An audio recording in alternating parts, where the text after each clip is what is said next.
为了要互国小的学生囡仔会当来认捌台湾原生种的树仔，了解森林对地球的重要性，林务局伫家己布地好尾寮的好米栽仔场，招学生囡仔来遮户外教学。那小介伫沿海食物，也替学生囡仔举办宽吉的教育课程。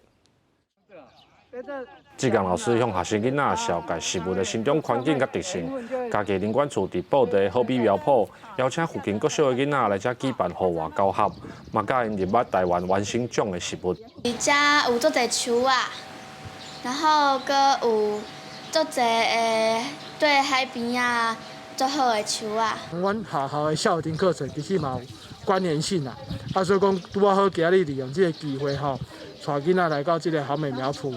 有因是采摘的植物。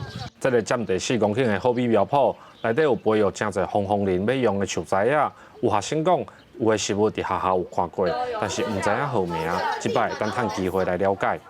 有的伫学校虽然有看到，毋过拢无去看看卖，感觉拢足趣味的。水黄皮也是白千层，这种的拢是海岸造林。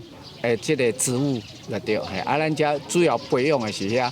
当然啦，有啦，咱嘛是尝试讲其他的所在，像有一寡迄个毛氏，就是垦丁遐，咱摕来遮试种。学校表示，环境教育嘛是一款生活教育，应该唔那只有课本的内容，嘛爱有实际看到、摸到的机会。江苏教室透过这届户外教学，就是希望互囡仔认捌故乡特有的食物。记者林慧婷，家己报道。